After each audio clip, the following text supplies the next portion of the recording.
Hi guys, this is Drew Brashel with Northridge Community Church. I am wanting to give you guys a quick tutorial on how to raise or lower instruments in monitors or in-ear systems here at Northridge. And you can take this and kind of put it on any other churches or setups and whatnot too.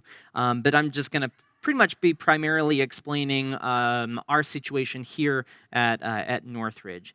So I'm going to focus in on our vocalist's in-ear. So Laura, she uses in-ear system 1.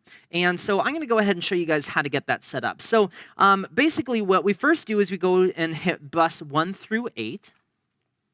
And then we have our 6 in-ear monitor systems that we have here at church. In first service, we have 3 floor wedges, 1, 2, and 3.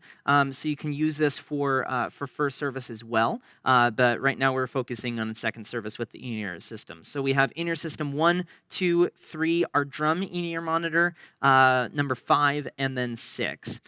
So if we were wanting to go and listen to one of these in-ears so we can kind of solo and make their mix better, we would basically just press solo. And then we are now listening to what's going on in in-ear system 1. If we were wanting to go listen to the drum in-ears, we would press solo on the drum. And then you notice that select actually goes along with the solo. So whatever bus we're selecting, the select button follows the solo. So that's nice. But one thing is the select button is independent from the solo if you're pressing select. So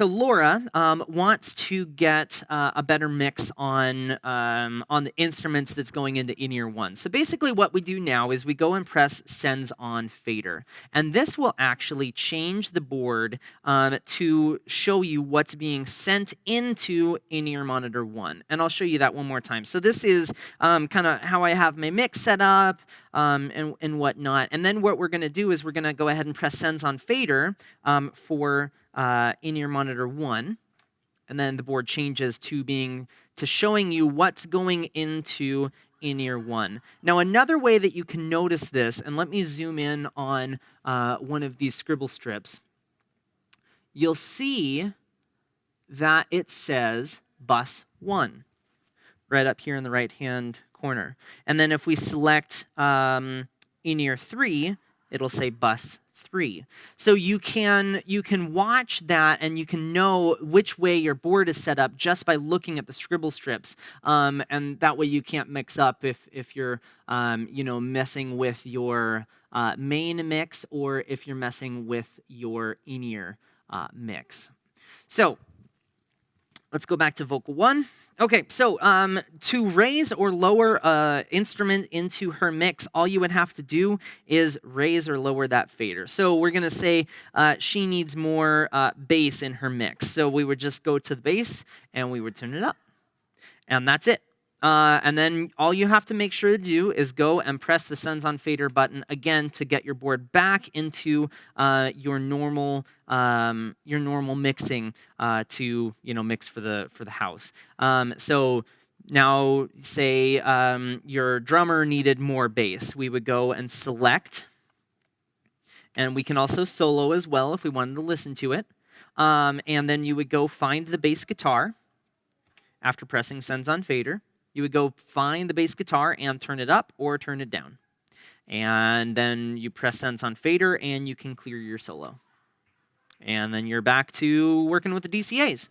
So now we're going along and our guitarist needs a little bit more of the vocals in his mix. So we go down to bus 1 through 8. In-ear 5 is Eric. So then we go and select him. We then press Sends on Fader. And then that switches the board into what's being sent to his mix, and we would raise the vocals up in his mix. And then that is now sending more of the vocals into his mix.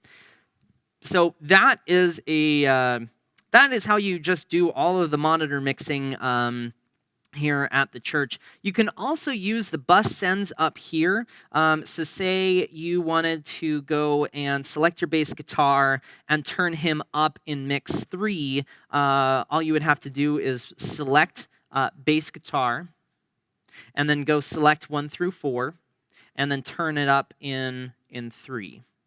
And then you can also turn it down.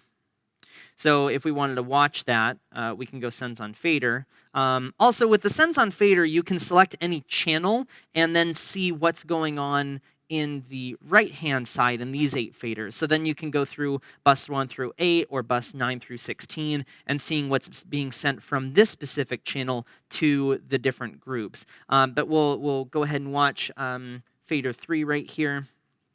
And that's just like, this is just like using an aux knob on just kind of like your old analog consoles. So you can still do it this way. I just find that you have a lot more, the speed is a lot faster if you're doing it like this with a Sends on Fader, and you have a lot more fine-tuned control, and you're able to see kind of, hey, what's going on in this guy's mix. Because sometimes if they're asking for more of something, they actually need less of something. So if they're wanting more vocals, they probably should get less of maybe the grand piano or something like that. So anyway, that is how you do monitor mixing for in-ear monitors or floor wedges on the Behringer X32. So if you have any questions, feel free to post below. Thank you.